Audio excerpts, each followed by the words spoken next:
আমি আল্লাহর ভয়ে কাঁপতেছি, আল্লাহর ভয়ে কান্না করতেছি, আমি জীবনে এমন কোন পাপে জড়াই নাই। কিফিল বলে তাহলে কেন রাজি হইলা? বলে আমার অভাব। মহিলাকে আবার জিজ্ঞাসা করে তুমি আর কোনোদিন এমন পাপে জড়াও নাই? বলে না, অভাবের কারণেই। বলে না। আল্লাহর ভয়ে কান্না করতেছে কিফিল মহিলা। হয়তো মহিলা চিন্তা করে আমার আজ রাত যদি শেষ রাত হয়ে যায়, এর সাথে জিনা করার পর যদি মারা যায়, তাহলে আমাকে তো আল্লাহর সামনে ব্যভিচারিণী অবস্থায় উঠতে হবে। কিফিলের কানে আওয়াজ গেছে আল্লাহর ভয়ে কান্না করি। কিফিল হয়তো চিন্তা করতেছে আহারে এই মহিলা অভাবের কারণে পাপ করতে বাধ্য হচ্ছে, তবে এখনো করে নাই। আর আমাকে তো পাপ করতে কেউ বাধ্য করে নাই, আমি তো পাপকে আমার আনন্দের উপকরণ বানায় নিয়েছি। এর চিন্তা যদি এমন হয়, আমার চিন্তা কেমন হওয়া দরকার? হয়তো এই চিন্তা তাকে জীবন পরিবর্তনের পথ দেখা দিল। উপর থেকে উঠে গেছে কিফিল, কাপড় পরিধান করে নিল। হাদিসের মধ্যে আসছে 60 দিরহাম কর্জ দিয়েছিল মহিলারে। মহিলাকে বলে মহিলা যাও, আমি তোমাকে ওই 60 দিরহাম সাদকা করে দিলাম, মাফ করে দিলাম। আর আল্লাহর শপথ, আমি আর কখনো আল্লাহর নাফরমানি করব না।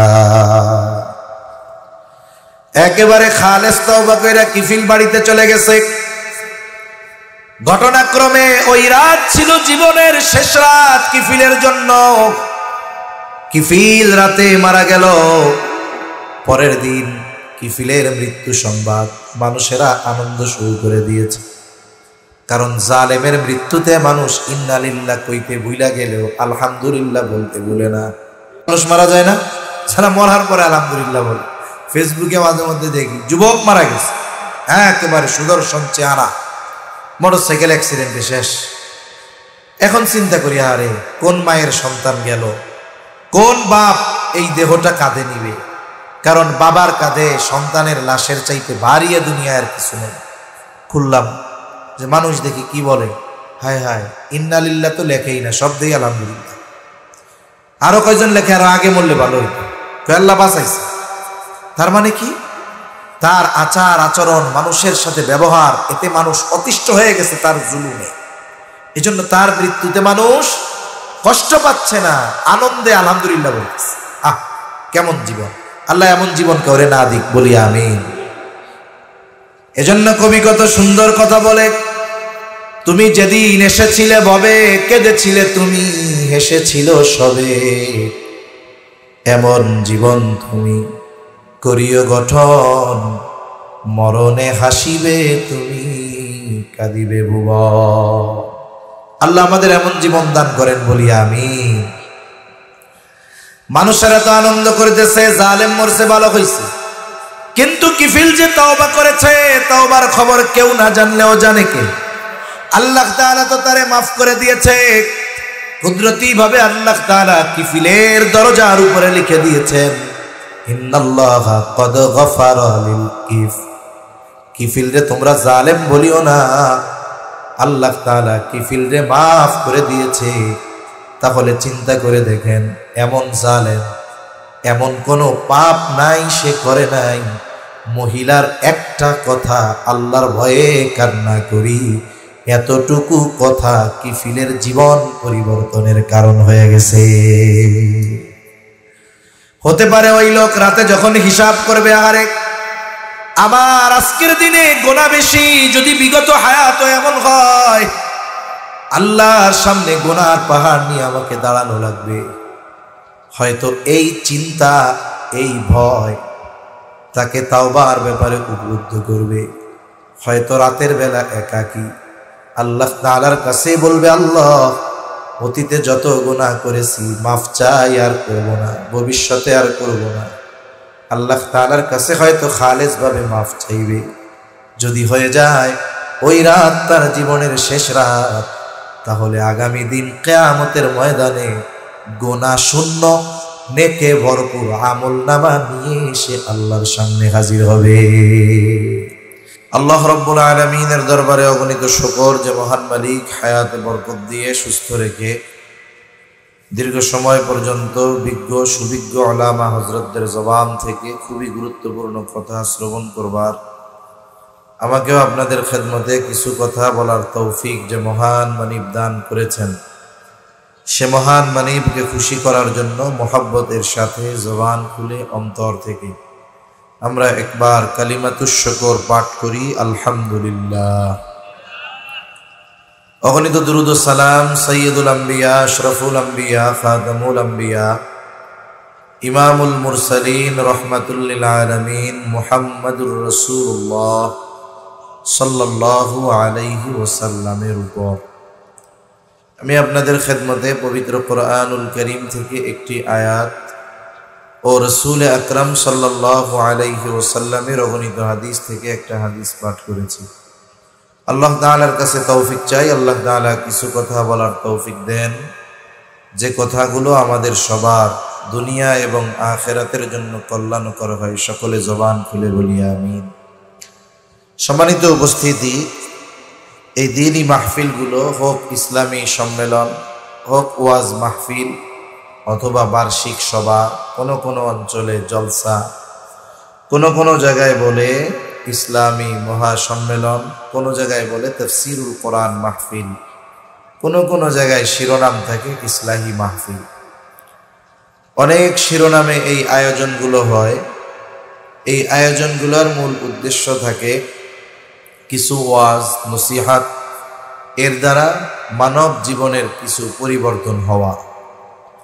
এজন্য আল্লাহ সুবহানাহু ওয়া তাআলা নিজেও ওয়াজ করেছেন, রাসূল সাল্লাল্লাহু আলাইহি ওয়াসাল্লামকেও ওয়াজ করার জন্য আল্লাহ তাআলা আদেশ দিয়েছেন।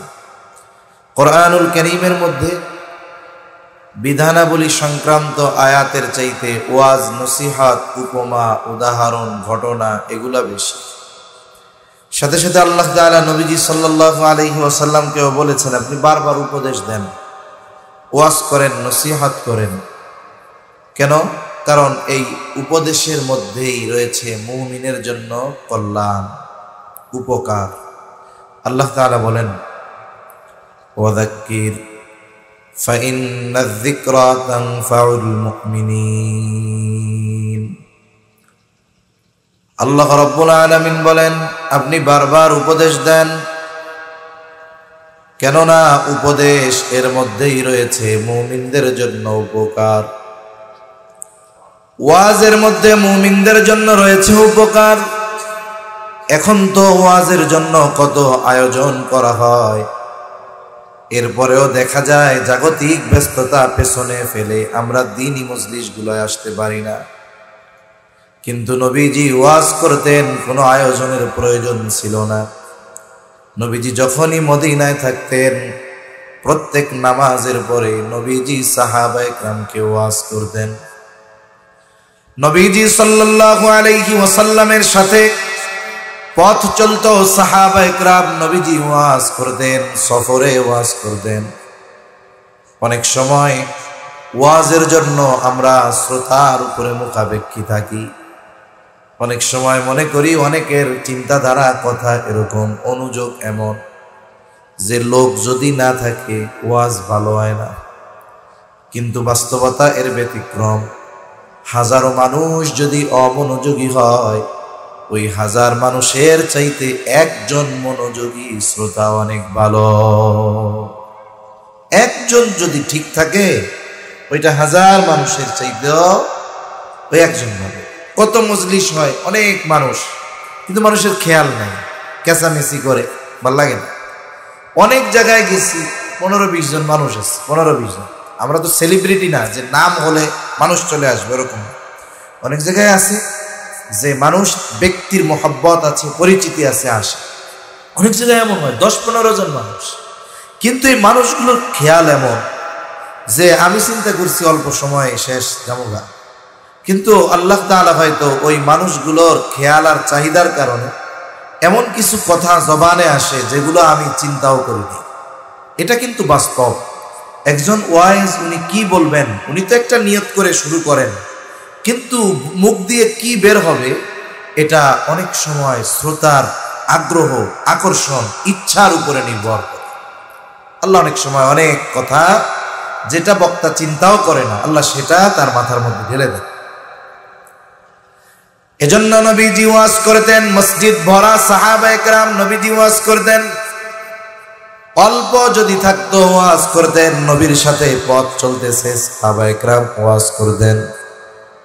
এমনকি নবীজি সঙ্গী সাথী সাথে মাত্র একজন, নবীজি তাকে ওয়াজ করতেন। আর ওয়াজ করার ক্ষেত্রে গুরুত্বের কম বেশি শ্রোতার কারণে হতো না। শতজন যেই গুরুত্ব সহকারে নবীজি ওয়াজ করতেন, একজন হলেও সম গুরুত্ব দিয়ে ওয়াজ করতেন। ওয়াজের সফলতা কোথায়? অনেকগুলো সফলতার মধ্যে একটি সফলতা হলো, হাজার মানুষ আমার সামনে কথা শুনলো, কিন্তু তাদেরও পরিবর্তন নাই, আমারও পরিবর্তন নাই, কোনো লাভ নাই। কিন্তু একজন শুনছে, তার দ্বারা সে পরিবর্তন হয়েছে, আমি নিজে পরিবর্তন হয়েছি। আবার সে আরেকজনকে দাওয়াত দিছে, শুনাইছে যে এটা করা যাবে, এটা করা যাবে না। এই যে সে আরেকজনের কাছে পৌঁছায়া দিল, আমার কথার পরে একজন আমল করবে, তার মাধ্যমে যতজন আমল করবে, যদি এই ধারাবাহিকতা জারি থাকে, তাহলেই হলো মূল সফলতা। আমি আপনাদের খেদমতে একটা হাদিস পাঠ করেছি, ছোট্ট একটা হাদিস। নবীজি সাল্লাল্লাহু আলাইহি ওয়াসাল্লাম এই নসিহত মাখা হাদিসটা যখন বর্ণনা করেন, সাথে শ্রোতা ছিল একজন। কয়জন? একটু জোরে বলেন না, কয়জন? একজন। তার নাম হলো হযরত আবু যর রাদিয়াল্লাহু তাআলা আনহু। হযরত আবু যর রাদিয়াল্লাহু তাআলা আনহু বলেন, ক্বালা লি রাসূলুল্লাহি সাল্লাল্লাহু আলাইহি ওয়াসাল্লাম, নবীজি সাল্লাল্লাহু আলাইহি ওয়াসাল্লাম বলে আমাকে বললেন, ইয়া আবু যর, হে আবু যর, ইত্তাকিল্লাহা হাইসুমা কুনতা। আবু যর, তুমি যেখানেই থাকো না কেন আল্লাহ তাআলাকে ভয় করবা। এরপরে নবীজি বলেন, ওয়া আতবি'আস সাইয়্যাতাল হাসানাতা তামহুহা। হে আবু যর, তোমার দ্বারা যদি কখনো মন্দ কাজ হয়ে যায়, তুমি ভালো কাজ করবা। কেন? বলে তামহুহা, ভালো কাজ মন্দ কাজকে মিটিয়ে দেয়। এরপরে নবীজি বলেন, ওয়া খালিকিন নাসা বিখুলুকিন হাসানিন। আবু যর, তুমি মানুষের সাথে সদাচরণ করবা। নবীজি এই তিনটা নসিহত করছে হযরত আবু যর রাদিয়াল্লাহু তাআলা আনহুকে। বর্ণনার ভঙ্গিমায় এটাই বোঝা যায়, নবীজির সাথে ওই সময় হযরত আবু যর রাদিয়াল্লাহু তাআলা আনহু একা ছিলেন। শ্রোতা একজন, বক্তা একজন, ইউটিউব নাই, মাইক নাই। ১৫০০ বছর আগের ওয়াজ এখনো পৃথিবীতে বাজে কি বাজে না? এখানেই সফলতা। এজন্য রাসূলুল্লাহ সাল্লাল্লাহু আলাইহি ওয়াসাল্লাম সাহাবায়ে কেরামকে ওয়াজ করতেন। আল্লাহ তাআলা ওয়াজ করতে বলেছেন, ফাইন্নায যিকরা তানফাউল মুমিনিন, কারণ এই ওয়াজ উপদেশ এটা মুমিনের জন্য উপকারী। এই যে নবীজি ওয়াজ করেছেন তিনটা নসিহত, বুজুর্গানে দিন বলেন যদিও মাত্র তিনটি উপদেশ, কিন্তু এর মধ্যে আল্লাহর হক, ব্যক্তির নিজের হক, সাথে সাথে মানুষের হকের ব্যাপারে আলোচনা আছে। তার মানে এই হাদিসের আলোকে যেই ব্যক্তি নিজের জীবনকে সাজাতে পারবে, সে আল্লাহর হক আদায় করনেওয়ালা হবে, নিজের হক আদায় করনেওয়ালা হবে, সাথে সাথে সমগ্র মানুষের হক আদায় করনেওয়ালা হয়ে যাবে। তাহলে ১ নম্বর উপদেশ, তাকওয়ার ব্যাপারে আদেশ দিচ্ছেন নবীজি।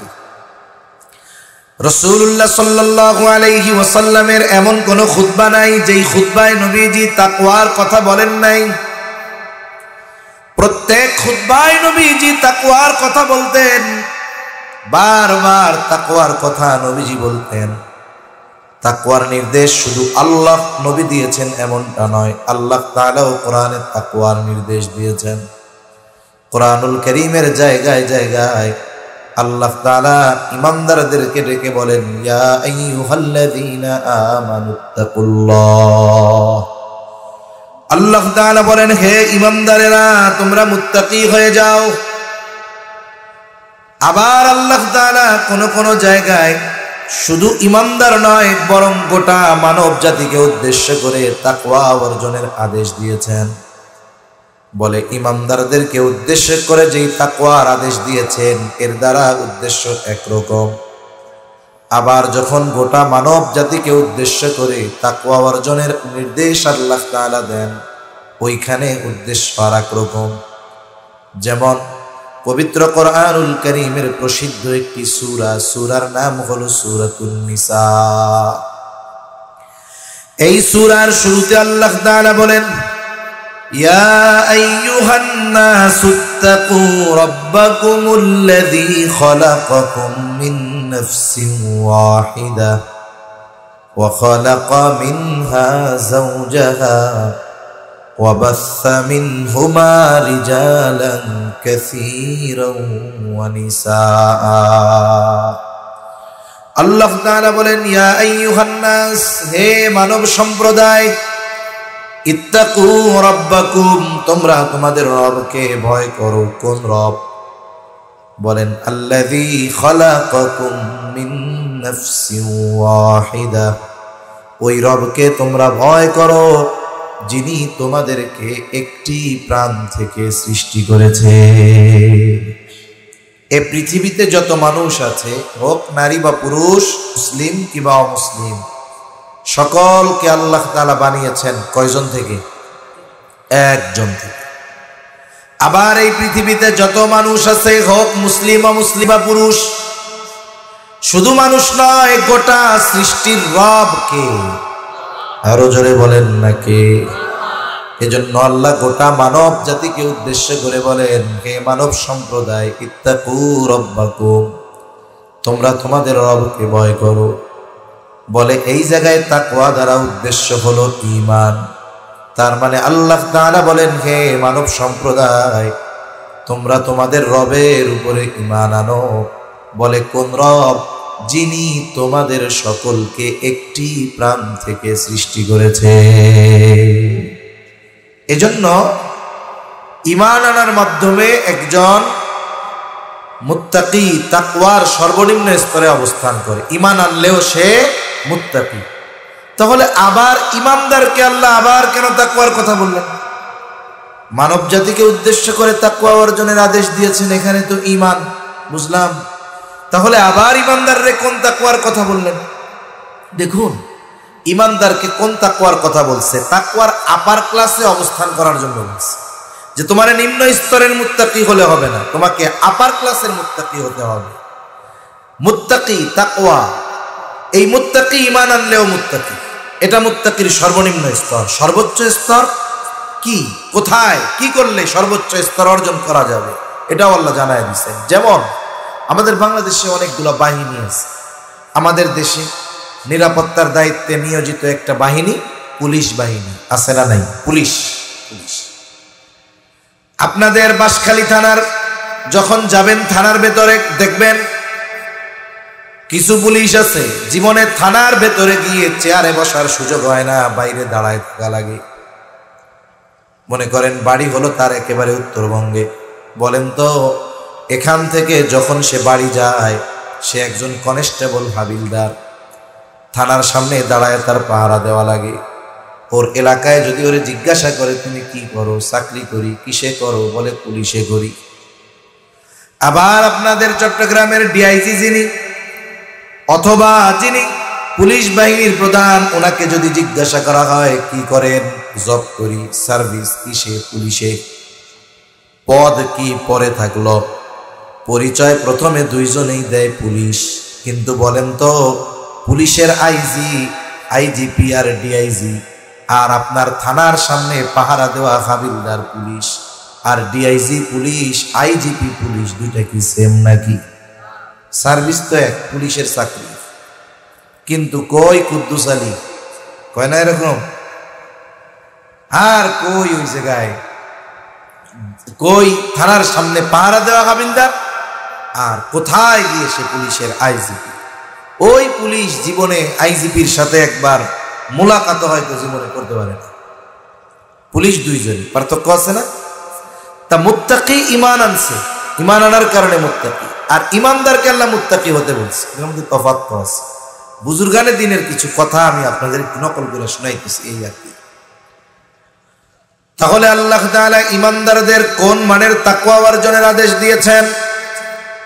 প্রথমত আমরা যদি তাকওয়া শব্দের শাব্দিক অর্থটা নিয়ে একটু আলোচনা করি, বোঝাটা সহজ হবে। কোরআনুল কারীমের মধ্যে তাকওয়া শব্দটি বেশিরভাগ সময় দুটি অর্থে ব্যবহার হয়। এক নাম্বার, তাকওয়া শব্দের একটি অর্থ হলো ভয়, আর এক অর্থ হলো বিরত থাকা, বেঁচে থাকা।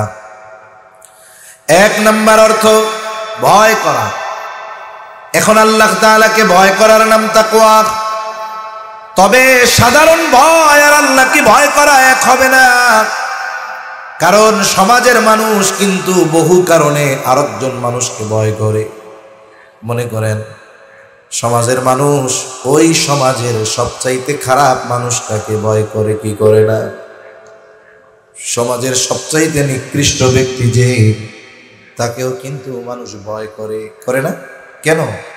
বলে তার অনিষ্ট থেকে বাঁচার জন্য, তার ক্ষতি থেকে বাঁচার জন্য ভয় করে। দেখা হইলে কিন্তু সালামও দেয়, পরে মনে মনে যা বলে বলে, কিন্তু দেখা হইলে হাসি মুখে জিজ্ঞাসা করে ভালো আছেন, সালাম দেয় হাসি মুখে।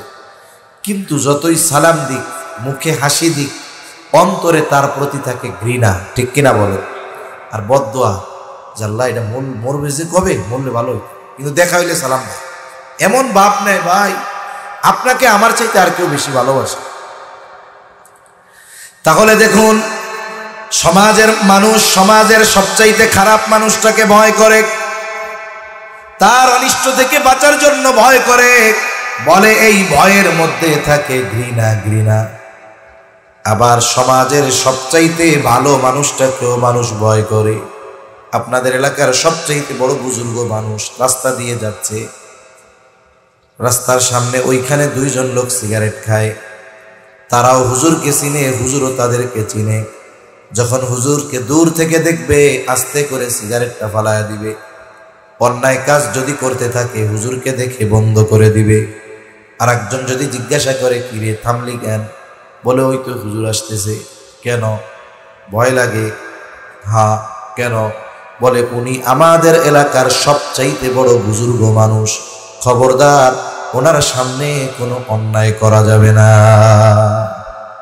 খারাপ মানুষকে ভয় করা আর এই বুজুর্গকে ভয় করা, এই দুইটা কি এক হইল? খারাপ মানুষকে ভয় করার মধ্যে থাকে ঘৃণা, আর ভালো মানুষকেও মানুষ ভয় করে, বলে এর মধ্যে থাকে সম্মান, আজমত, মহব্বত, ঠিক কিনা বলেন? এজন্য আল্লাহ তাআলাকে বান্দা ভয় করে, বলে এই ভয়ের মধ্যে প্রথমত মহব্বত থাকে। কেন? কারণ আল্লাহ তাআলা কোরআনুল কারীমের মধ্যে বলেন, ওয়াল্লাযীনা আমানু আশাদ্দু হুব্বাল লিল্লাহ। ঈমানদার আল্লাহর জন্য তার ভালোবাসা হলো সুদৃঢ়। তার মানে একজন ঈমানদার সবচাইতে বেশি ভালোবাসে কাকে? আল্লাহ। এই ভালোবাসার সাথে সাথে ঈমানদার সবচাইতে বেশি ভয় করে কাকে? জোরে বলেন না, কাকে? আল্লাহ তাআলাকে বান্দা ভয় করে, বলে এই ভয়ের সাথে থাকে ভালোবাসা, এই ভয়ের সাথে থাকে সম্মান, আজমত। তাহলে তাকওয়া শব্দের এক অর্থ ভয় করা, দ্বিতীয় অর্থ বলে বিরত থাকা, বেঁচে থাকা। কিসের থেকে? বলে আল্লাহ তাআলা যেই বিষয়গুলো থেকে আমাদেরকে বেঁচে থাকতে বলেছেন, নিষেধ করেছেন, সেগুলা থেকে বেঁচে থাকে। সাথে সাথে যেই বিষয়গুলো আদেশ দিয়েছেন সেগুলো করে, বিশেষ করে নিষেধ সমূহ থেকে বেঁচে থাকে, বিরত থাকে। তা বলে এই নিষেধ সমূহ থেকে বেঁচে থাকার নাম হলো তাকওয়া।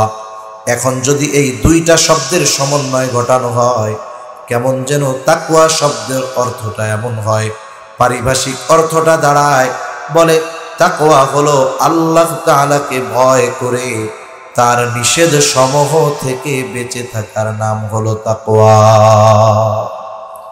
আল্লাহকে ভয় করে নিষেধ সমূহ থেকে বেঁচে থাকার নাম তাকওয়া। যেই মুমিন এই কাজ করে, যেই মুমিন আল্লাহকে ভয় করে আল্লাহর সব নিষেধ সমূহ থেকে বেঁচে থাকে, এই মুমিন হলো মুত্তাকি মুমিন। এই তাকওয়া অর্জনের আদেশ আল্লাহ দিয়েছে। এখন বলেন, সব মুমিন কি আল্লাহকে ভয় করে পাপ থেকে বেঁচে থাকে? জোরে বলেন না, বেঁচে থাকে? থাকে না।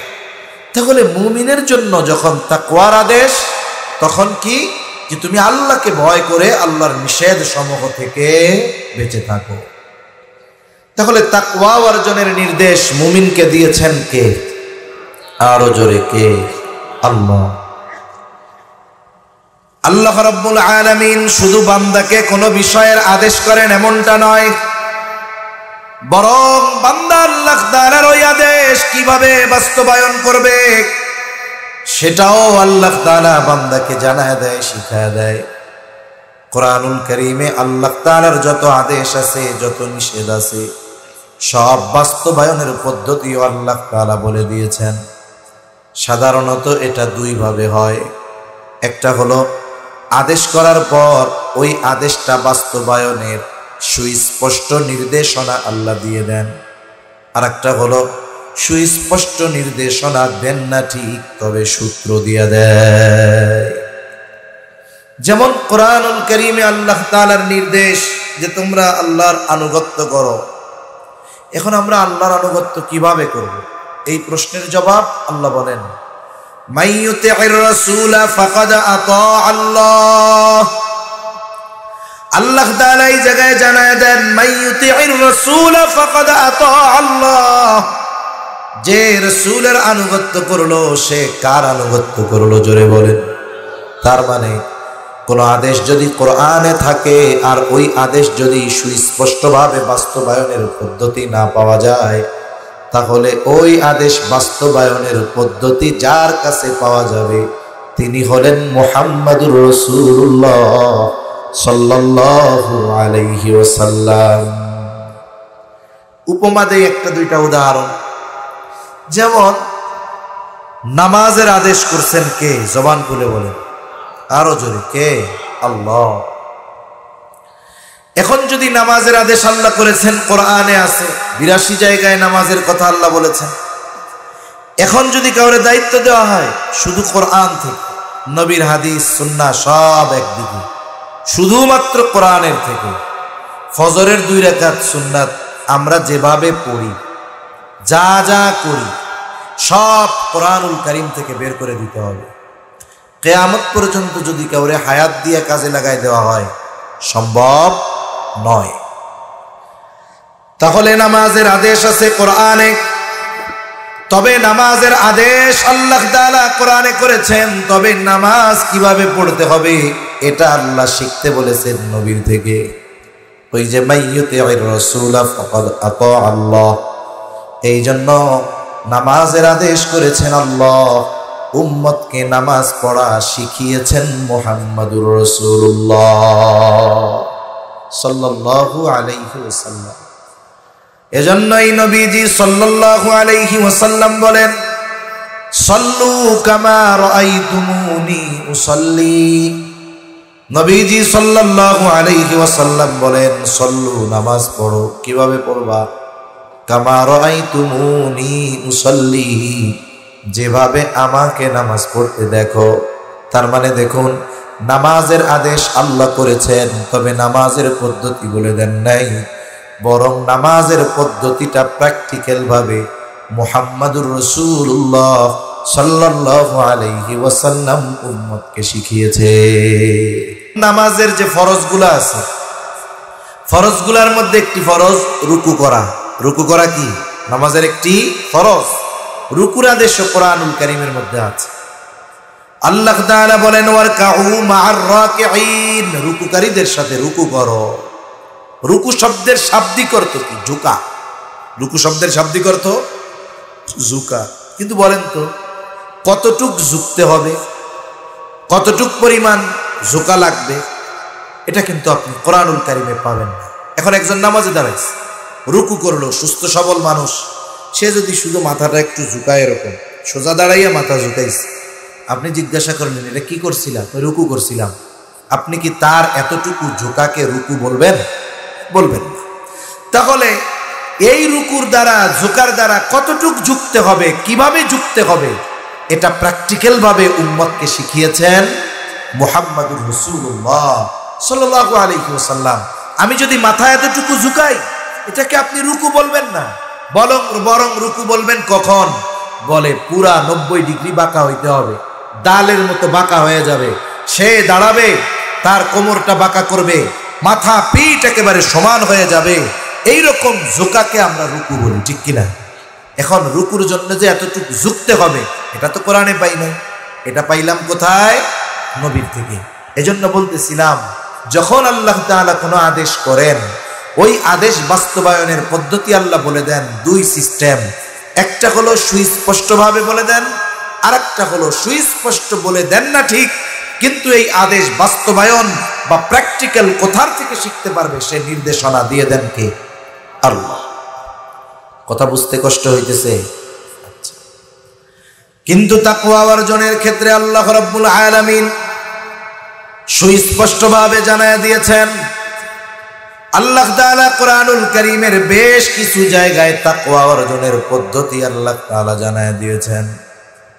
এজন্য একটা আদেশ যদি কাউকে করা হয়, সাথে সাথে যদি আদেশ বাস্তবায়নের পদ্ধতিও বলে দেওয়া হয়, ওই আদেশটা তার জন্য সহজ হয়ে যায়। যেমন এই যে রোজা আসতেছে, রোজা, আমার আগে তো ভাই রোজাকে কেন্দ্র করে খুব সুন্দর কথা বলছে। আল্লাহ তাআলা বলেন, ইয়া আইয়ুহাল্লাযীনা আমানু কুতিবা আলাইকুমুস সিয়াম, হে ঈমানদারেরা, তোমাদের উপরে রোজা ফরজ করা হয়েছে। এই যে একটা জিনিস আবশ্যকীয় করা হলো, এখন মনে হবে কঠিন, কিন্তু এর পরপরই যখন আল্লাহ বললেন কামা কুতিবা আলাল্লাযীনা মিন ক্বাবলিকুম, যারে এই রোজা শুধু তোমাদের উপরে ফরজ করা হয়েছে এমনটা নয়, তোমাদের পূর্ববর্তীদের উপরেও ফরজ করা হয়েছিল। প্রথম যখন আদেশ করা হলো রোজা ফরজ, তখন মনে হবে আল্লাহ কেমনে থাকবো। যখন আল্লাহ বললেন আরে এটা তোমাদের উপরেই ফরজ করছি, তা না, তোমাদের পূর্ববর্তীদের উপরেও ফরজ করা হয়েছিল, তখন দেখেন তখন কি হবে? মাইন্ডে একটা চিন্তা আসবে, ও আমাদের আগেও রোজা ফরজ ছিল, তাহলে ওরা যেহেতু পারছে আমরাও তো পারব। আবার রোজার উদ্দেশ্য কি? তাকওয়া।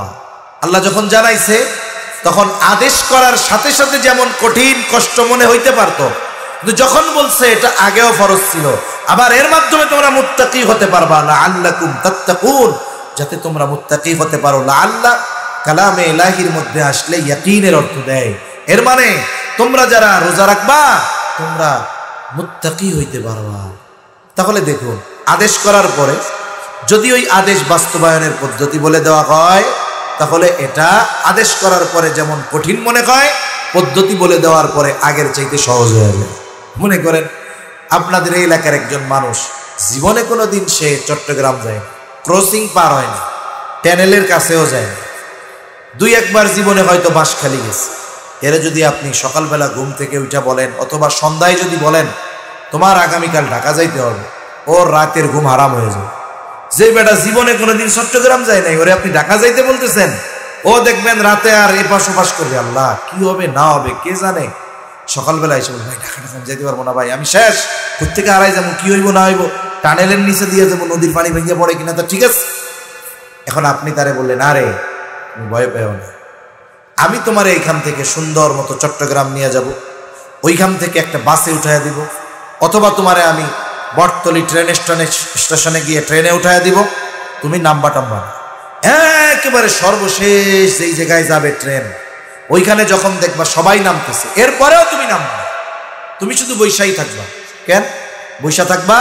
অমুকে আইসা তোমার বগি নম্বর সিট নম্বর বলে দিব, ও তোমার ট্রেন থেকে নামাইয়া বাসায় নিয়ে যাবে।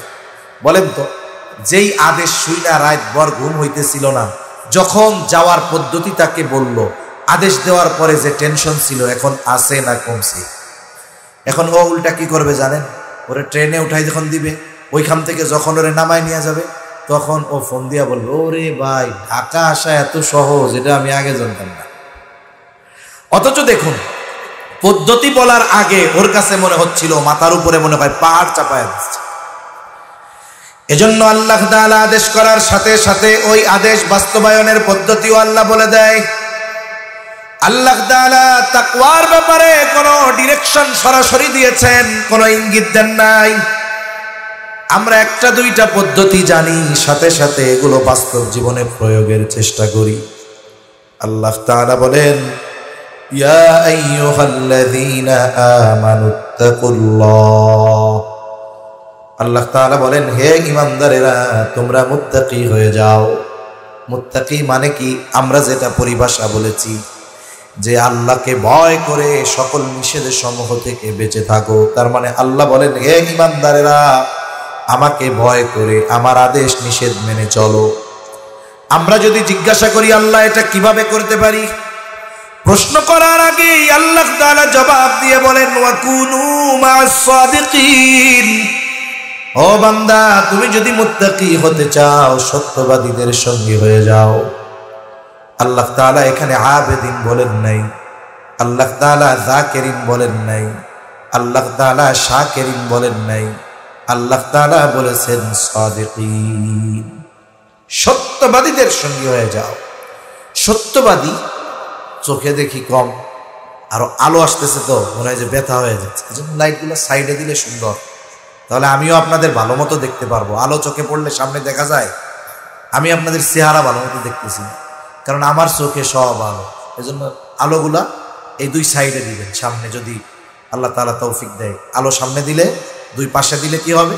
সাইড থেকে আলো আসবে, চোখের উপরে আলো পড়বে না, তাহলে আমারও আপনাদের দেখতে সুবিধা হবে। একটা সময় ছিল মানুষ যদি কোনো মতে ম্যাট্রিক আইয়া পাশ করত, ম্যাট্রিক আইয়া বুঝেন তো, এসএসসি এইচএসসি যদি কোনো গ্রামে কেউ পাশ করত, গ্রামের মানুষ মনে করত ওর চাইতে বড় শিক্ষিত এ দেশে আর কেউ নেই। এজন্য আমরাও একেবারে ছোটবেলা দেখছি, যখন কেউ ম্যাট্রিক পাস করতো, 2টা 3টা 4টা লেটার নিয়ে, মানে 4 সাবজেক্টে 80-র উপরে পাইছে, এ প্লাস পাইছে, 4 সাবজেক্টে এ প্লাস পাইছে, ম্যাট্রিক পাস করছে। 3 গ্রাম পাড়ি দিয়ে তারে দেখতে আসতো যে 5টা লেটার পাইয়া ম্যাট্রিক পাস করছে। ওরে বাবা, এর চেয়ে বড় শিক্ষিত এ দেশে আছে না। ওই সময়ও উচ্চ শিক্ষা ছিল, তবে গ্রামে না, সহজে সব জায়গায় ছিল না। একেবারে রাজধানী বা একেবারে সর্বোচ্চ শহরগুলোতে উচ্চ শিক্ষা তখনও ছিল। ওই সময় গ্রাম অঞ্চল থেকে অনেক মানুষ উচ্চ শিক্ষার জন্য শহরে চলে যায়। এখন গ্রামের মানুষ একজন মুরব্বী, সে জানে যে আইয়া পাস করলে এর চেয়ে বড় শিক্ষিত আর কেউ দেশে নাই। কি পাস করলে? আইয়া পাস করলে। এখন ওই গ্রামের একজন মানুষ, সে শহরে গিয়ে লেখাপড়া করছে, আইয়া পাস তো করছেই, সাথে সাথে সে অনার্স করছে, মাস্টার্স করছে, পিএইচডি করছে, এরপরে সে বিসিএস দিয়ে এখন বড় সরকারি বড় কর্মকর্তা, বাংলাদেশের সব শিক্ষা সে গ্রহণ করছে জাগতিক লাইনে। এখন ওই লোক যখন তার ওই গ্রামে যাবে, প্রত্যন্ত অঞ্চল, সারা এলাকায় সাড়া পড়ে গেছে যে আমাদের দেশে সবচাইতে দেশের উচ্চ শিক্ষিত ব্যক্তি আমাদের এলাকার, সে বাড়ি আসতেছে। দলে দলে মানুষ তার বাড়িতে ভিড়, এক নজর তারে দেখার জন্য যে এই লোক দেশের সর্বোচ্চ শিক্ষিত ব্যক্তি, এটা তো একটু দেখতেই হয়। সবাই গেছে, কুশল বিনিময় করে চলে গেছে। ওই মুরব্বী দাঁড়ায় আছে। কোন মুরব্বী? যেই মুরব্বী জানে ম্যাট্রিক আইয়া পাস করলে সে দেশের সবচেয়ে বড় শিক্ষিত। এখন মুরব্বী ওই লোকটারে গিয়া জিজ্ঞাসা করতেছে, সবাই যখন চলে গেছে, যে বাবা তুমি তো অনেক লেখাপড়া করছো শুনলাম, তা তুমি কি কি লেখাপড়া করছো? যে হায়ার এডুকেশন করছে, উচ্চ শিক্ষায় শিক্ষিত, সে কি এই কথা বলবে যে ছোটবেলায় আব্বা আম্মা আমারে 1 দিছিল, 1 পাস করে 2, 2 পাস করে 3, 3 পাস করে 4, 4 পাস করে 5, 5 পাস করে 6? এইভাবে কি সে তার পড়ার পরিচয় দিবে? দিবে না। সে উচ্চ মাধ্যমিক, মাধ্যমিক এগুলোও পরিচয় দিবে না। সে হায়ার লেভেলের পরিচয় দিবে, বলবে যে আমি ঢাকা ইউনিভার্সিটি থেকে মাস্টার্স করছি, এরপরে আমি বিসিএস দিয়েছি, এরপরে আমি অমুক সাবজেক্টের উপরে পিএইচডি করেছি, এখন আমার দেশে পড়াশোনা শেষ, এখন বড় একটা চাকরি করতেছি। এখন উনি ওনার শিক্ষাগত পরিচয় দিতে গিয়ে ম্যাট্রিকের কথাও কয় নাই, আইয়ার কথাও কয় নাই। মুরব্বী তো টেনশনে পড়ে গেছে, এই বেটা এত লেখাপড়া করছে, ম্যাট্রিক আইয়া পাসের কথা তো বলল না, কারণ যে আইয়া পাস করে ওর চেয়ে বড় শিক্ষিত আর দেশে আর কেউ নাই। তা মুরব্বী খুব তাচ্ছিল্যের সাথে জিজ্ঞাসা করতেছে, বাবা এত লেখাপড়া করলা, তুমি কি ম্যাট্রিক আইয়া পাস করছিলা? হায় হায়, বলেন তো এর চাইতে বোকার মতো প্রশ্ন আর আছে? কথা বুঝেন নাই মনে হয়। এখন ওই লোক কি জানে আইয়া পাস করলে উচ্চ শিক্ষিত, এই লোক যদি আইয়া পাস না করতে পারতো অনার্স করতে পারতো না, অনার্স যদি কমপ্লিট না হইতো মাস্টার্স করতে পারতো না, মাস্টার্স যদি না করতো পিএইচডি করতে পারতো না। তার মানে কেউ যদি পরিচয় দেয় যে আমি মাস্টার্স করেছি, তার মানে আগের সব পরিচয় সার্টিফিকেট ওইটার মধ্যেই আছে, ঠিক কিনা বলেন? এখন যদি কেউ জিজ্ঞাসা করে তোমার নাম কি, আমার নাম মুফতি আব্দুল্লাহ, এখন আর একজন জিজ্ঞাসা করে আমাগো মসজিদের হুজুর মৌলানা, আর ইনি মুফতি, আমাগো হুজুর কত বড়, তা জিজ্ঞাসা করে তুমি তো মুফতি হয়েছো, তুমি কি মৌলানা হয়েছিলা? আরে বেটা, যে মৌলানা হয় নাই ও কি জীবনে মুফতি হইতে পারবে? সম্ভব? সম্ভব না। এজন্য একটা পরিচয় দিলে অনেক সময় ওর মধ্যে বাকি সব পরিচয় অন্তর্ভুক্ত থাকে। যখন কোনো ব্যক্তি প্রকৃতপক্ষে নেককার হয়, সত্যবাদী হয়, বাকি অন্যান্য ভালো গুণ তার মধ্যে পাওয়া যায়। এজন্য এই ধরনের গুণে গুণান্বিত মানুষের সাথে আমাদের থাকা দরকার। এখানে সোহবতের প্রভাবটা আল্লাহ তাআলা বুঝাইছেন যে সঙ্গর প্রভাবটা কত বেশি। অনেক কিছু আছে যেগুলো জ্ঞানের মাধ্যমে অর্জন করা যায় না, লেখাপড়ার মাধ্যমে অর্জন করা যায় না, এগুলো সোহবতের মাধ্যমে অর্জন করতে হয়। দেখুন, একজন ডাক্তার এমবিবিএস এ সে ভর্তি হলো, 4 বছরে এমবিবিএস কমপ্লিট করেছে, বাংলাদেশের 1 নাম্বার ছাত্র। এখনই তাকে আদেশ দেওয়া হবে না, সুযোগ দেওয়া হবে না যে যাও তুমি চেম্বার করো, রুগী দেখো। বলে 4 বছর লেখাপড়ার পর এইবার একজন বিজ্ঞ ডাক্তারের অধীনে সোহবতে থেকে তাকে ওই লেখাপড়াগুলো প্র্যাকটিক্যাল ভাবে শিখতে হবে। এটারে বলে ইন্টার্নি। এবার কারো ক্ষেত্রে 1 বছর, কারো ক্ষেত্রে 2 বছর এক বিজ্ঞ ডাক্তারের অধীনে থেকে থেকে সে সময় দিবে, সোহবতে থাকবে। এরপরে ওই ডাক্তার তার ব্যাপারে সার্টিফিকেট দিবে, হ্যাঁ এই লোকটা 4 বছরে যেই লেখাপড়া কাগজে কলমে শিখেছে, আমার সাথে 2 বছর থেকে এখন সে রুগী দেখার উপযুক্ত হয়েছে, হ্যাঁ এখন থেকে সে প্রেসক্রিপশন লিখতে পারবে। তাহলে একজন ভালো ডাক্তার সোহবত ছাড়া হইতে পারে? জোরে বলেন, পারে? এজন্য প্রত্যেকটা ক্ষেত্রে ভালো সোর হইতে হলেও ভালো সোরের সোহবতে থাকা লাগে, ভালো রাজনীতিবিদ হইতে হইলে ভালো রাজনীতিবিদের সোহবতে থাকা লাগে, ভালো আলেম হইতে হইলে ভালো আলেমের সোহবতে থাকা লাগে। এজন্য মুত্তাকি হতে হলে ওই রকম তাকওয়াওয়ালা বান্দার সাথে সময় দেওয়া লাগে। কিছু জিনিস আছে লেখাপড়া করে পাওয়া যায়, এটা সোহবতের দ্বারা অর্জিত। একজন মনে করেন লোহা আর চুম্বক, লোহা শক্তিশালী একটা পদার্থ, এর তুলনায় চুম্বক অনেক নরম। লোহার পাওয়ার বেশি, শক্তি বেশি, চুম্বকের শক্তি কম, কিন্তু গুণ কি? বলে ও আরেক লোহারে আকর্ষণ করতে পারে। এখন যদি লোহা ওই জায়গায় পাওয়ার দেখায় যে তোর মধ্যে ওই গুণ আমারে দে, নাহলে কিন্তু পিড়াইয়া তোরে গুড়া গুড়া করে ফেলবে, বলে ওকে লোহা পিটিয়ে গুঁড়ো গুঁড়ো করে ফেলতে পারবে, কিন্তু চুম্বকের গুণ অর্জন করতে পারবে না। এখন যদি ওই গুড়াগুড়ি মারামারি না করে চুম্বক আস্তে করে লোহার সাথে লাইগা যায়, লোহা যদি চুম্বকের সাথে লাইগা যায়, এভাবে যদি 1 মাস 2 মাস ওই লোহার টুকরাটা চুম্বকের সাথে লেগে থাকে, বলে এরপরে যখন চুম্বক থেকে লোহাকে আলাদা করা হবে, ওই লোহা যখন আরেকটা লোহার দিকে ধরা হবে, এবার সে আরেক লোহারে আকর্ষণ করবে। বলে এই যে গুণটা সে অর্জন করেছে ক্ষমতা দিয়ে নয়, বরং সোহবতের কারণে। এজন্য দ্বীনের অনেক বিষয় আছে, এগুলা মানুষের কাছে পরিপূর্ণ পরিষ্কার হয় বুজুর্গদের সোহবতের কারণে। এজন্য আমরাও এইরকম নেককার বান্দা যারা, আহলুল্লাহ যারা, এদের সাথে কিছু সময় দিব। এমন কিছু জিনিস আমাদের অর্জিত হবে যেগুলো আমরা জ্ঞানের মাধ্যমে, ক্ষমতার মাধ্যমে, টাকার মাধ্যমে অর্জন করতে পারবো। 2 নম্বর আল্লাহ তাআলা বলেন, ইয়া আইয়ুহাল্লাযীনা আমানুত্তাকুল্লাহ।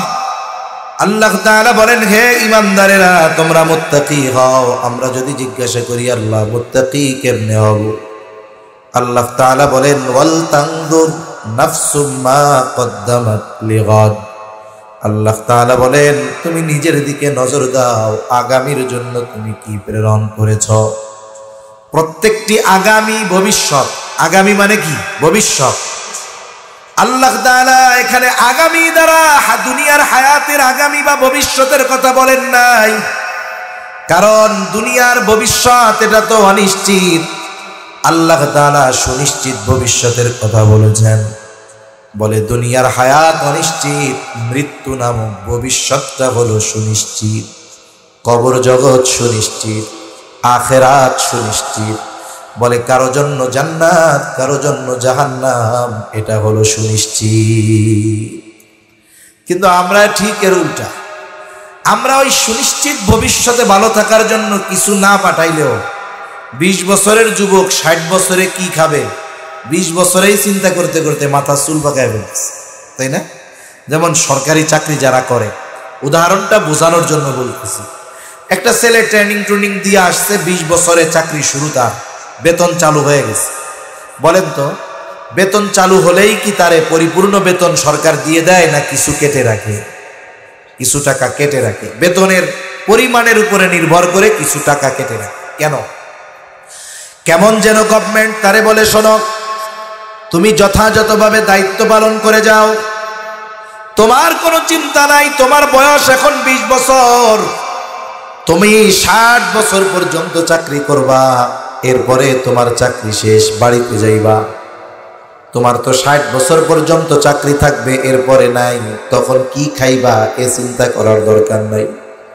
এই যে প্রতি মাসে তোমার থেকে কিছু টাকা কেটে কেটে জমাইতেছি, 60 বছরে যখন তুমি বাড়িতে যাইবা, ওই সময় পর্যন্ত যেই পরিমাণ টাকা হবে, ওর কমপক্ষে দ্বিগুণ টাকা তোমাকে একসাথে দিয়ে দেওয়া হবে। আবার বাড়িতে যাইবা, আগে প্রতি মাসে কর্ম করার পরে বেতন পাইতা, 60 বছরের পর যতদিন বেঁচে থাকবা তোমার চাকরি করা লাগবে না, ওই সময় তোমার বেসিক যা হবে ওই পরিমাণ টাকা তোমারে পেনশন দিয়ে দেওয়া হবে। আবার সে নিজেও কিছু টাকা জমায়, কেন? বলে বুড়াকালে যেন টেনশনে না পড়তে হয়। এখন বলেন, 20 বছর বয়সে যেই লোকটা চিন্তা করতেছে 60 বছর পরে কি করব, এই জন্য সেও টাকা জমায়, সরকারও টাকা জমায়। এই 20 বছরের যুবক 60 বছর পর্যন্ত বাঁচবে কি বাঁচবে না এর কোনো নিশ্চয়তা আছে নাকি? তাহলে সে যেই ভবিষ্যতের জন্য টাকা জমায়, বলেন তো এই ভবিষ্যৎ তার জন্য অনিশ্চিত নাকি সুনিশ্চিত? অথচ আমরা এই অনিশ্চিত ভবিষ্যতের জন্য চিন্তায় শেষ। কিন্তু আল্লাহ তাআলা বলে, বান্দা নজর দাও, সুনিশ্চিত ভবিষ্যতের জন্য কি পাঠাইলা। তার মানে তোমার কবরে ভালো থাকার জন্য তুমি এই দুনিয়ার থেকে কি পাঠাইছো সেই দিকে নজর দাও। আখিরাতে ভালো থাকার জন্য কি পাঠিয়েছো, জান্নাত পাওয়ার জন্য কি পাঠাইছো, এটার দিকে নজর দাও। আমার ভাই আগে আলোচনায় বলতেছিলেন মুহাসাবার কথা। বুজুর্গানে দিন মুহাসাবার কথা কেন বলেন? কারণ বাস্তবেই যেই লোকটা হিসাব নিকাশ করে, দুনিয়ার জন্য যদি করে সে দুনিয়ায় সফল হয়ে যায়, আর আখিরাতের জন্য যদি হিসাব করে তার আখিরাতটাও সফল হয়ে যায়। সফল ব্যবসায়ীরা প্রতিদিন রাত্রে হিসাব করে বাড়ি যায়। হিসাব করলে কি হয়? বলে হিসাব করলে আপনার আগামী দিন ব্যবসা কিভাবে পরিচালনা করার দরকার এটা বোঝা যায়। এজন্য অনেক হিসাবী ব্যবসায়ী 100-150-200 টাকা পুঁজি নিয়ে ব্যবসা শুরু করছে, 10 বছর পরে সে 10 কোটি টাকার মালিক। আছে না এরকম? অনেক মানুষ আছে।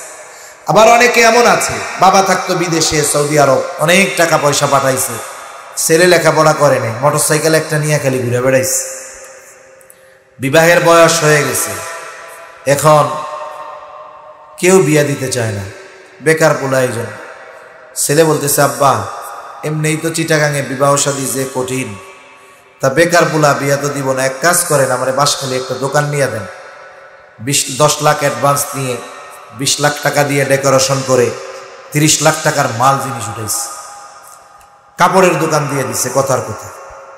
এখন বিষয় হলো ব্যবসা সফল হতে হলে ধৈর্যের প্রয়োজন। আপনাদের চট্টগ্রামেও আছে, ঢাকাতেও আছে।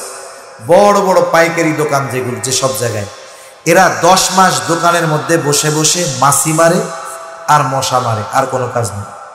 অনেক দোকানদার দোকান খোলে টাইম মতো, বন্ধ করে টাইম মতো, কিন্তু 1 মাসে কোনো বেচা কেনা নেই।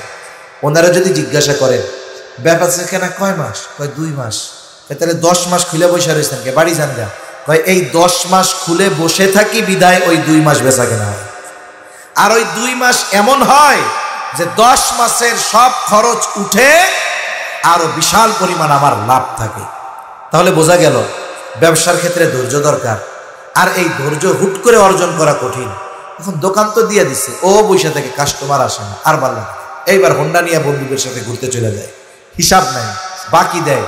কি দেখা যাবে, 30 লক্ষ টাকার মাল জিনিস দিয়ে ব্যবসা শুরু করাইছিল, 1 বছর পরে দোকানও আছে, তাকও আছে, কিন্তু মাল জিনিস নেই। আছে না এরকম অনেক আল্লাহর বান্দা? এই কয়েকদিন আগে আমাদের এক আলেম, ওনার সাক্ষাৎকার নেই, উনি যেখানে খেদমতে ছিলেন ওখান থেকে চলে আসা লাগছে। এখন উনি কি করবেন, একেবারে অল্প পুঁজি 2,500 টাকা দিয়ে ব্যবসা শুরু করছে। কয় হাজার? 2,500 টাকা, 2020 বা 21-এ।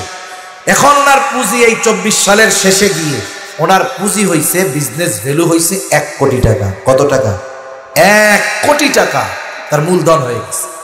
এটা তার অধ্যাবসায়ের কারণে, নিয়মতান্ত্রিকতা ফলো করার কারণে। এজন্য এই জীবনেরও একটা নিয়মতান্ত্রিকতা আছে। ব্যবসায়ী যখন রাতে বন্ধ করে, বড় ব্যবসায়ী হিসাব কি করে, কয় টাকা বেচা কেনা হলো, কত টাকা বাকি গেল, এর উপরে হিসাব করে কত লাভ হলো। এখন যদি সে হিসাব করার পরে দেখে যে 1 লাখ বেচা কেনা হইলে তার লাভ হয় 20,000, কিন্তু হিসাবের পরে দেখলো আজকে নগদ বিক্রি 70,000, বাকি বিক্রি 30,000, বলেন তো আজকের দিনের লাভ তার পকেটে আছে না পাবলিকের কাছে? এই গতিতে যদি 6 মাস ব্যবসা চলে, শেষ। এখন সে কঠোর হয়, কি বলে, সে তো সওদাগর। সওদাগর বলেন আপনাদের এই থেকে বড় ব্যবসায়ী, সওদাগর। এবার তার কর্মচারীদের হুঁশিয়ারি দেয়, ভাই আগামীকাল থেকে কোনো বাকি বেচা বন্ধ। আমার বাবাও যদি বাকি চায় তারেও 1 টাকা বাকি দিবা না। আমার 1 লক্ষ টাকা বেচা কেনা করা লাগবে না, আমি বেচা কেনা করবো 25,000, তবে নগদ। তাও আমার 5,000 লাভ থাকবে। আগামীকাল থেকে কোনো বাকি নাই, এটাই চূড়ান্ত ফয়সালা। যাও। এই যে সিদ্ধান্তে সে উপনীত হলো, আগামীকাল 1 টাকাও বাকি দেওয়া যাবে না। কোন কারণে? বলে তার ব্যবসার হিসাবটা রক্ষা করার কারণে। আর যদি উনি হিসাব না করতেন, কে কত বাকি দিল না দেখতেন, উনি তো চিন্তা করতেন 70,000 টাকা বিক্রয় হয়েছে, খুশিতে গদগদ হইতেন উনি। কিন্তু ওই দিক দিয়ে যে হিসাব না করার কারণে ওনার বিজনেস পলিসি ভুল হচ্ছে, এটা উনি বুঝতে পারতেন। এজন্য আমাদের কি উচিত? আমাদের উচিত আমরা যখন রাতে বিছানায় শুব তখন 5টা মিনিট সময় নিয়ে আমাদের দৈনন্দিন আমলের হিসাব করা দরকার। 5টা মিনিট আমি বালিশের সাথে মাথা দিয়ে আমার সারা দিনের কর্মের হিসাব করব। এখন তো আমাদের অভ্যাস, মাথায় বালিশ লাগানোর পরে মোবাইল না হলে আমাদের ঘুম আসে না। কিন্তু চিকিৎসা বিজ্ঞান বলে রাতের বেলায় ঘুমানোর সময় যদি মোবাইল মাথার কাছে থাকে, এই রেডিয়েশন, এগুলোর কারণে ব্রেনের ক্ষতি হতে পারে। বাচ্চা যদি ছোট হয় তার ব্রেন ড্যামেজ হয়ে যেতে পারে, প্রতিবন্ধী হয়ে যেতে পারে। এজন্য সাবধান, রাতের বেলা যখন শুব আমরা মোবাইলটারে একেবারে দূরে রেখে শুব, অথবা ফ্লাইট মোড দিয়ে রাখবো। একটা মানুষ যখন রাতের বেলায় বিছানায় শুবে, ওই সময় সে যা ফিকির করে, সে যা চিন্তা করে, গোটা রাত তার ওই চিন্তার প্রভাব তার মধ্যে বিস্তার লাভ করে। কেউ যদি ভালো চিন্তা করে তার মধ্যে ওই ভালো চিন্তার প্রভাব আসে, মন্দ চিন্তা করলে মন্দ চিন্তার প্রভাব আসে। এখন উনি হিসাব করতেছে আজকে আমার ভালো কাজ কয়টা, মন্দ কাজ কয়টা। আল্লাহর বান্দা হিসাব করবার পর দেখে আজকে তার গুনাহ বেশি, সওয়াব কম। এই যে একদিনের হিসাব, আগামীর সিদ্ধান্তটা সে নেওয়া সহজ হবে তার। এখন সে হয়তো চিন্তা করবে, আগারে তো একদিনের হিসাব, আমার গোটা হায়াতের হিসাব যদি এমন হয়, গুনাহ বেশি সওয়াব কম, আর আজ রাতটাই যদি আমার জীবনের শেষ রাত হয়ে যায়, তাহলে আমল নামায় গুনার পাহাড় নিয়ে আল্লাহর সামনে হাজির হওয়া লাগবে। হয়তো এই চিন্তা তাকে আগামী দিনের জন্য প্রস্তুত করবে। সে হয়তো তাওবার ব্যাপারে উৎসাহ হয়ে যাবে, নিজেকে অনুপ্রাণিত করবে যে না, এভাবে চলা যাবে না। কারণ ঘুম এটা মৃত্যুর মতো, আন্নাউমু কাল মাউত। ঘুমাইলাম, চোখ যদি খুলে সকাল, না খুললেই পরকাল। হয় না অনেক মানুষের এরকম? সুস্থ মানুষ ঘুমাইছে, রাতে পরিবারের সাথে কথা বলে ঘুমাইছে, কোনো অসুস্থতাও অনুভব করে নাই, কিন্তু আর তার দরজা খুলে নাই, আর তার ঘুম ভাঙে নাই। কারণ বলা যায় না কোন কথা, কোন চিন্তা মানুষের জীবন পরিবর্তনের কারণ হয়, এটা কি বলা যায়? অনেক সময় বছরের পর বছর ধরে ওয়াজ শুনতেছে, কাজ হবে না, কিন্তু একদিন হয়তো মসজিদের ইমামের একটা কথা তার জীবন পরিবর্তনের কারণ হতে পারে কি পারে না? পারে। যেমন হাদিসের মধ্যে এক জালেমের ঘটনা আসছে। রাসূল সাল্লাল্লাহু আলাইহি ওয়াসাল্লাম সাহাবায়ে কেরামকে একবার দুইবার না, বারবার ওই জালেমের ঘটনা শুনাইছেন। তার নাম ছিল কিফিল। আব্দুল্লাহ ইবনে ওমর রাদিয়াল্লাহু তাআলা আনহু বলেন, কিফিলের ঘটনা নবীজি একবার দুইবার নয়, বারবার আমাদের শুনিয়েছে। নবীজি বলেন, জালেম ছিল, তার নাম হলো কিফিল।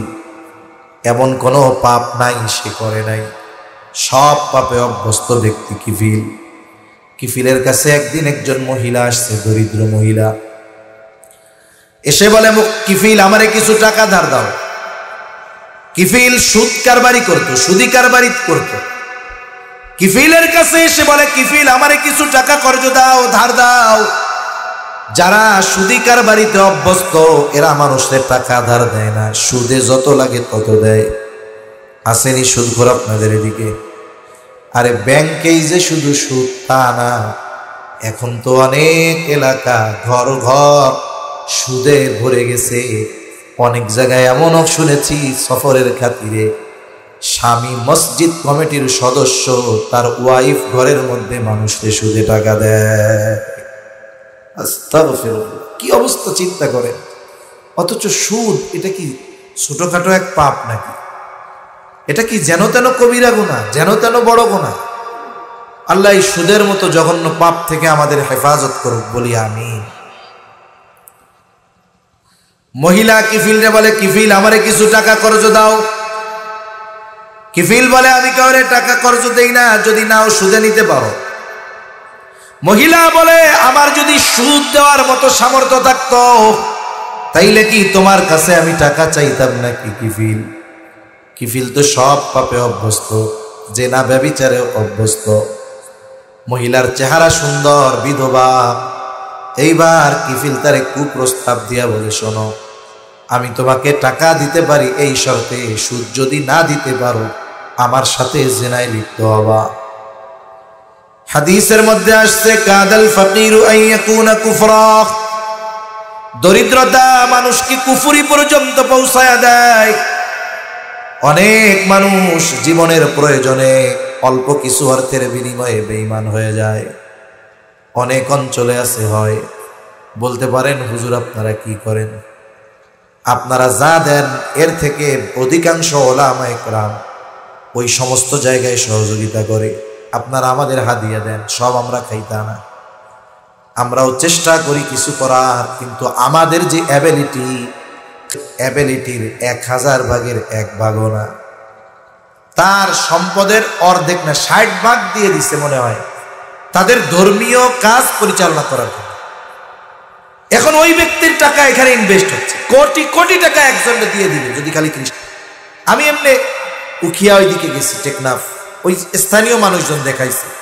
যাওয়ার সময় ক্যাম্পাসে, স্পেশাল ক্যাম্পাসে উখিয়া থেকে ঢুকতেই প্রথম বাম পাশে ওদের তাবু টাবু একটু স্পেশাল ধরনের। বলতেছে, হুজুর এই জায়গায় তাবু পায় তারা কারা? বলে, যারা ইসলাম ত্যাগ করে এখানে শুধু থাকবে তা না, তার ব্যবস্থা ওদের। এখন ওদেরকে যে ফ্যাসিলিটি দিয়ে ঈমান কিনছে, আমরা কতটুকু পারবো? এজন্য মানুষ অভাবের কারণে অনেক সময় ঈমান বিক্রয় করে ফেলে। একটা কথা বলে না, অভাবের স্বভাব নষ্ট। এজন্য আমার আপনার পাশে অনেক অপরাধী আছে যে সে শখে অপরাধে জড়াইছে এমন না, বরং তার অপরাধে জড়ানোর পেছনে কারণ ছিল অভাব। ঠিক না? আছে না এরকম অনেক? সেজন্য যারা সামর্থ্যবান এদের খেয়াল করা দরকার। এক এলাকায় যদি একটা মোটামুটি মানের চোর থাকে, ওই এলাকার শান্তি নষ্ট হওয়ার জন্য যথেষ্ট। ঠিক না? এখন আমরা কি করলাম? এই চোরকে ধইরা চুরির অপরাধে থানায় দিলাম, ওরে জেলে দেওয়া হলো। এখন ওইখানে গিয়া সে তো ডাকাতদের সোহবত পাইছে, হ্যাঁ, এখনো বাইরে হইয়া হইছে কি ডাকাত। এবার ডাকাতি করে আবার ধরা গেছে, আবার ওরে জেলখানায় দেওয়া হয়েছে। এবার মোটামুটি একটু আপগ্রেড, প্রমোশন হয়েছে, ওইখানে গিয়া বড় নেতা টেতাও পাইছে। এইবার দেখবেন ওই ডাকাতি করে জেলে ঢুকছে, বাইর হবে নেতা হয়ে। এরপরে আবার মনে করেন কোনো কারণে জেলখানায় গেল, এইবার বাইর হইয়া এমপি সাহেব হইয়া যেতে পারে। কথা বোঝেননি? এদেশে এজন্য আমাদের দেশে অধিকাংশ, অল্প কিছু বাদে যত সদস্য আছে, নেতা আছে, এগুলোর ব্যাকগ্রাউন্ড যদি খোঁজ নেন এক সময় চুরি করে বেড়াই। এজন্যই তো চুরি করে দেশের টাকা সব পাচার করে ফেলছে। এজন্য সমাজ পরিবর্তনের জন্য প্রচেষ্টা করা দরকার। কি করতে পারি আমরা? এই চোররে থামানোর দরকার। এ বদভ্যাস যদি চলতে থাকে একের পর এক বাড়বে। এখন কি করব? 100 পরিবার আছে এলাকায়, 1000 টাকা করে উঠান। যার সামর্থ্য আছে বেশি দেন, যার সামর্থ্য নাই সে কম দেন। উঠছে কত? বলে লাখখানিক টাকা উঠছে। অনেক মানুষ আছে 1 লাখের বেশি জাকাতি তার আছে না এরকম? এবার আপনি টাকাটা দিলেন, এরপরে প্রথমে কি করবেন? ওর তো সংসার আছে, ওরে দেন 3 চিল্লায় পাঠাইয়া। ও যেই কয়দিন 3 চিল্লায় থাকবে ওর পরিবারের খরচ আপনারা চালান। ওইখানে খরচ 10,000, মনে করেন এইখানে খরচ 15,000, 25,000 গেছে, আছে আরো 75,000। এবার ও যে 4 মাস ভালো মানুষের সাথে থাকছে, অবশ্যই ওর পরিবর্তন হবে। ঠিক কিনা বলো? এরপরে ওই এলাকা আসছে, সুন্দর মতো গণ্যমান্য ওলামায়ে কেরামরে ডাক দিয়া ওরে 60-70,000 টাকা দিয়ে একটা রিক্সা কিনে দেন, নসিহত করে ছেড়া দেন যে হ্যাঁ তোমার কাজ ইনকাম করবা, মাসে মাসে 3 দিন যাবা, ওলামায়ে কেরামের সোহবতে থাকবা। এই যে দেখুন, আমাদের 10-এর প্রচেষ্টায় একজনের পরিবর্তন হলো, আর এই কারণে এলাকায় শান্তি হলো, লোকটা অপরাধ থেকে বাঁচলো। কিয়ামতের দিন আল্লাহর সামনে জবাবদিহিতার কাঠগড়ায় আর আমাদের দাঁড়ানো লাগলো না। তাইলে আমি আপনি সামর্থ্যবান, আমার আপনার প্রতিবেশী যদি অন্যায়ের কারণে, অভাবের কারণে পাপের পথে চলে যায়, আর আমি আপনি নামাজ রোজা হজ যাকাত করে এই সুর করে জান্নাতে চলে যাব না, এই জবাবদিহিতা আল্লাহর সামনে দেওয়া লাগবে কি লাগবে না? এই জন্য এই বিষয়গুলো আমাদের খেয়াল করা। এবার মহিলা অভাবের কারণে কিফিলের শর্তে রাজি হয়ে গেল।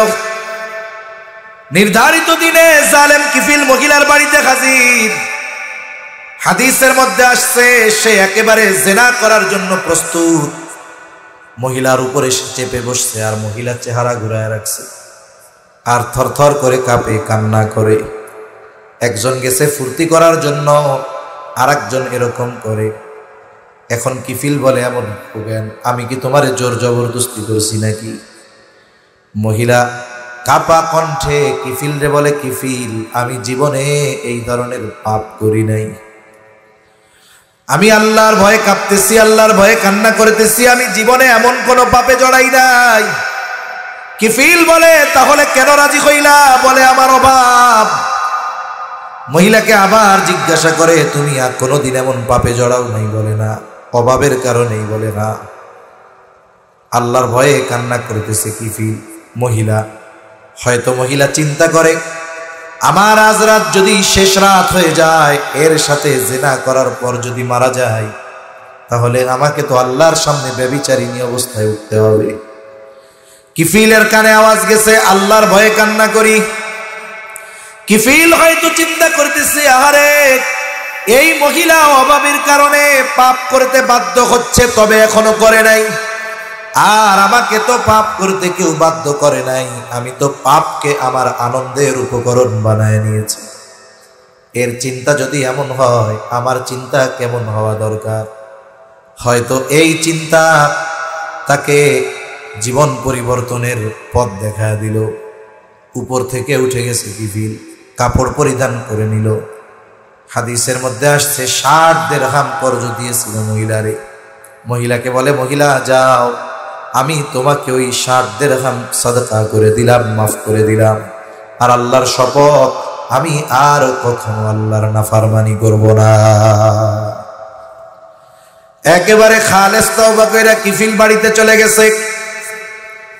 ঘটনাক্রমে ওই রাত ছিল জীবনের শেষ রাত কিফিলের জন্য। কিফিল রাতে মারা গেল। পরের দিন কিফিলের মৃত্যু সংবাদ মানুষেরা আনন্দ শুরু করে দিয়েছে। কারণ জালেমের মৃত্যুতে মানুষ ইন্না লিল্লাহ কইতে ভুলা গেলেও আলহামদুলিল্লাহ বলতে ভুলে না। মানুষ মারা যায় না, সারা মরার পরে আলহামদুলিল্লাহ বলে। ফেসবুকে মাঝে মধ্যে দেখি যুবক মারা গেছে, হ্যাঁ একেবারে সুদর্শন চেহারা, মোটরসাইকেল অ্যাক্সিডেন্টে শেষ। এখন চিন্তা করি, আরে কোন মায়ের সন্তান গেল, কোন বাপ এই দেহটা কাঁধে নিবে? কারণ বাবার কাঁধে সন্তানের লাশের চাইতে ভারী দুনিয়ার কিছু নেই। খুললাম যে মানুষ দেখি কি বলে, হায় হায় ইন্না লিল্লাহ তো লেখেই না, সব দেই আলহামদুলিল্লাহ। আরো কয়জন লেখে আরো আগে মরলে ভালো হইতো, আল্লাহ বাঁচাইছে। তার মানে কি? তার আচার আচরণ, মানুষের সাথে ব্যবহার, এতে মানুষ অতিষ্ঠ হয়ে গেছে তার জুলুমে। এজন্য তার মৃত্যুতে মানুষ কষ্ট পাচ্ছে না, আনন্দে আলহামদুলিল্লাহ বলতেছে। আহ কেমন জীবন! আল্লাহ এমন জীবন কাউরে না দিক, বলি আমিন। এজন্য কবি কত সুন্দর কথা বলে, তুমি যেদিন এসেছিলে ভবে কেঁদেছিলে তুমি, হেসেছিল সবে, এমন জীবন তুমি করিও গঠন, মরণে হাসিবে তুমি কাঁদিবে ভুবন। আল্লাহ আমাদের এমন জীবন দান করেন, বলি আমিন। মানুষেরা তো আনন্দ করিতেছে, জালেম মরছে ভালো হইছে। কিন্তু কিফিল যে তওবা করেছে, তওবার খবর কেউ না জানলেও জানে কে? আল্লাহ তাআলা তো তারে মাফ করে দিয়েছে। কুদরতি ভাবে আল্লাহ তাআলা কিফিলের দরজার উপরে লিখে দিয়েছেন, ইন্নাল্লাহা ক্বাদ গফারা লিল কিফিল রে তোমরা জালেম বলিও না, আল্লাহ তাআলা কিফিল রে মাফ করে দিয়েছে।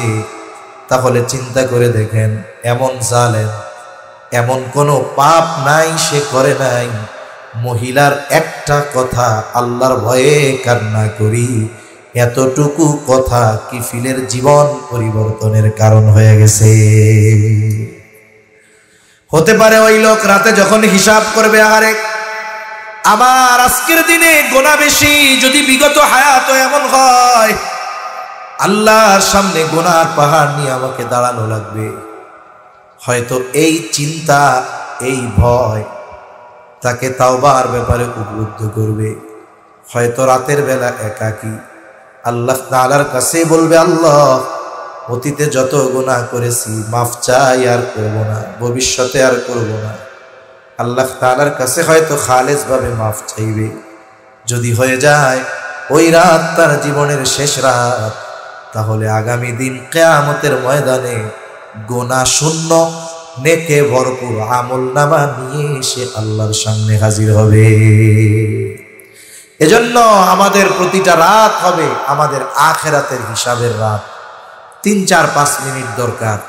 যদি আমি হিসাবটা কন্টিনিউ করি, ওই যে ব্যবসায়ী যেমন হিসাবের পরে সিদ্ধান্ত নেয় আগামী দিন ব্যবসা কিভাবে হবে, আমি যদি হিসাব করি আমার কর্ম আজকে কেমন হলো, তাহলে আগামীকাল আমি কিভাবে চলবো, এই রাতের বেলায় আমার মধ্যে একটা পরিকল্পনা আসবে যে না, আগামী দিন আমার ভালো কাজ করতে হবে, গুনার থেকে বাঁচতে হবে, মানুষের পাশে দাঁড়াতে হবে, বড়দের সাথে ভালো ব্যবহার করতে হবে, কাউকে কথার দ্বারা কষ্ট দেওয়া যাবে না।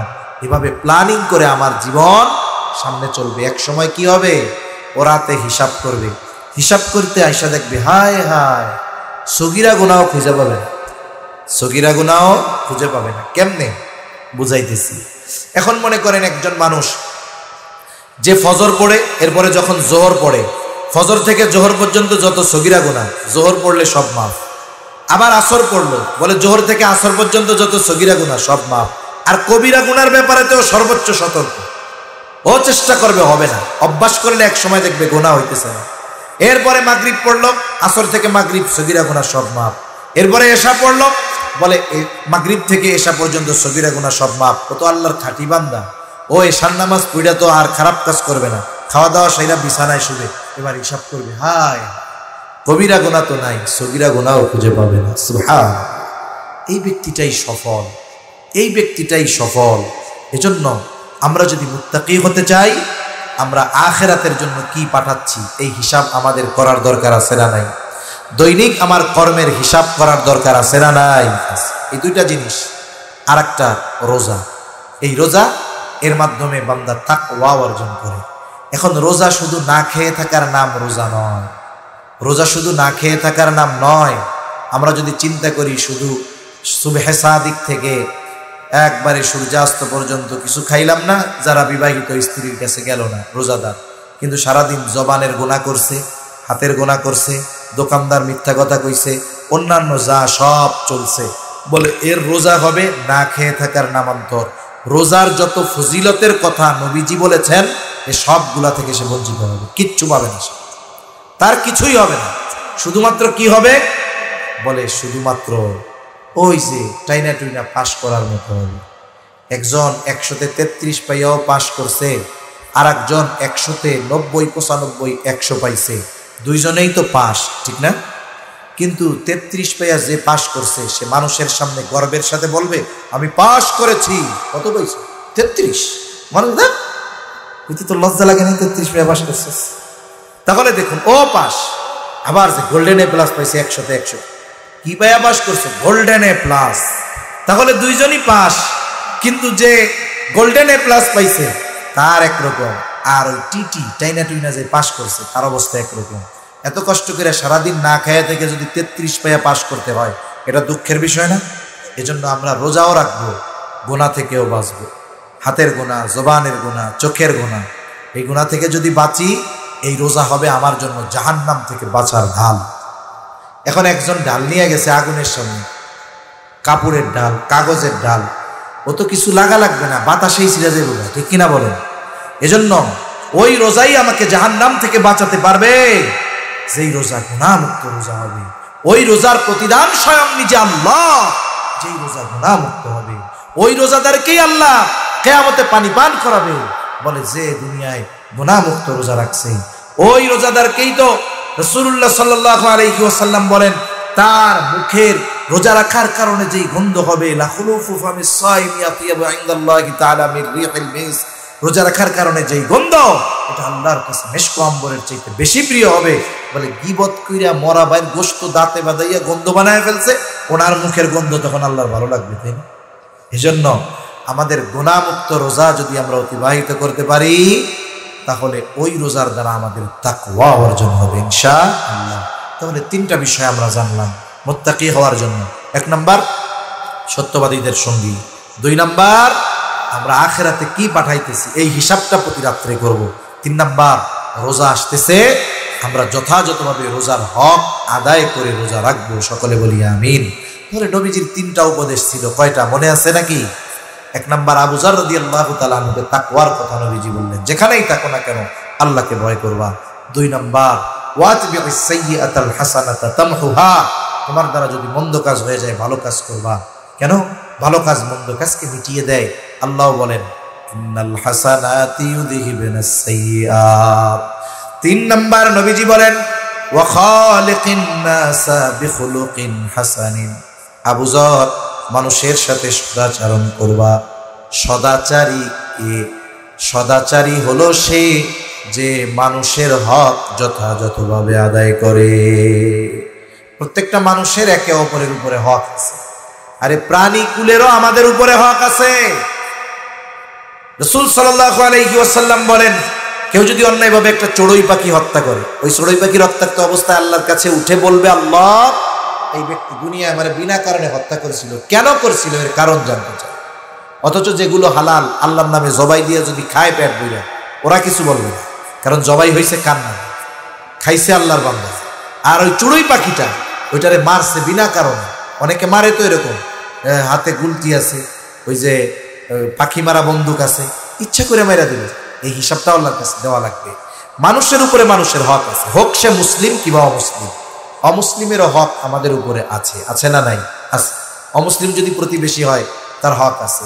আয়েশা সিদ্দিকা রাদিয়াল্লাহু তাআলা আনহা নবীজিকে বলতেছেন ইয়া রাসূলুল্লাহ সাল্লাল্লাহু আলাইহি ওয়াসাল্লাম, আমার 2 জন প্রতিবেশী, একজন মুসলিম আর দেখেন বিস্তারিত বলতেছে, একজন মুসলিম, কে আমার কাছে প্রতিবেশী হিসাবে বেশি হক প্রাপ্য? নবীজি বলেন নাই যে মুসলিম সে বেশি হক প্রাপ্য। নবীজি বললেন, আয়েশা, যার দরজা তোমার দরজার বেশি কাছে, প্রতিবেশী হিসাবে সে তোমার কাছে বেশি হক প্রাপ্য। এই জায়গায় প্রতিবেশী নিকটবর্তী বেশি যদি অমুসলিম হয়, সে প্রতিবেশী হিসাবে আমার কাছে হক পাবে। আবার একজন মুসলিম আর এক মুসলিমের উপরে হক আছে, এগুলো মুসলিম হিসাবে হক, মানুষ হিসাবে হক, আত্মীয়তার সম্পর্ক হিসাবে হক, একসাথে চলাচল করি হক। এই বিষয়গুলো যারা মেনে চলে, আদায় করে, এরাই প্রকৃতপক্ষে সদাচরণকারী। এখন আসো, বুজুর্গানে দিন বলেন 3 ধরনের হকের কথা। 1 নম্বর, আল্লাহর হক তারা আদায় করে। এই 3 নসিহতের আলোকে যারা চলে, আল্লাহর হক কি? তারই ইবাদত করা, তার সাথে শিরিক না করা। এখন যেই লোক আল্লাহকে আসলেও ভয় করে, মুত্তাকি, সে কি আল্লাহর হক নষ্ট করবে? সে আল্লাহর জন্য ইবাদত করবে, আল্লাহর সাথে শিরিক করবে না। তার মানে মুত্তাকি বান্দাই যথাযথভাবে কার হক আদায় করে? আল্লাহর হক। এরপরে মানুষ নিজের উপরে নিজে জুলুম করে। কেমনে করে? বলে পাপ করার মাধ্যমে। ওই যে আল্লাহ বলছেন না, যে হারাম মাস সমূহে ফালা তাযলিমু ফীহিন্না আনফুসাকুম, তোমরা নিজেরা নিজেদের উপরে জুলুম করো না। আমরা জুলুম করি আমাদের উপরে পাপ কাজ করার মাধ্যমে। এই জুলুম থেকে অব্যাহতি ঘটে নেক কাজ করার মাধ্যমে। যখন আমরা নেক কাজ করি, আমাদের গুনাহ মাফ হয়। পাপ কাজ করলে গুনাহ হয়, মানে জুলুম হয়। আর নেক কাজ করলে কি হয়? আমার নিজের হক আদায় হয়। সাথে সাথে মানুষের হক আদায়ের মাধ্যমে সদাচরণ করা হয়। এজন্যই নবীজি বলেন, ওয়াখালিকিন নাসা বিখুলুকিন হাসানিন। আবু যর, মানুষের সাথে তুমি সদাচরণ করো। তাহলে ইনশাআল্লাহ এই 3টা বিষয় আমরা খেয়াল রাখবো। 1 নম্বর, মুত্তাকি হব, কোন ইনশাআল্লাহ। 2 নম্বর, আমরা নিজের উপরে জুলুম করব না, পাপ থেকে বাঁচবো। 3 নম্বর, যত মানুষ আছে, হোক সে মুসলিম অমুসলিম যেই হোক, যে আমার কাছে যেমন হক প্রাপ্য, আচরণের দ্বারা, আচরণ সম্পর্কিত হোক, অর্থ সম্পর্কিত হোক, আমি হকগুলো আদায় করব। আল্লাহ সুবহানাহু ওয়া তাআলা আমাদের সবাইকে কথাগুলো বুঝবার তৌফিক দান করেন। আমিন। ওয়া আখিরু দাওয়ানা আনিল হামদুলিল্লাহি রাব্বিল আলামিন। আসসালামু আলাইকুম ওয়া রাহমাতুল্লাহি ওয়া বারাকাতুহু।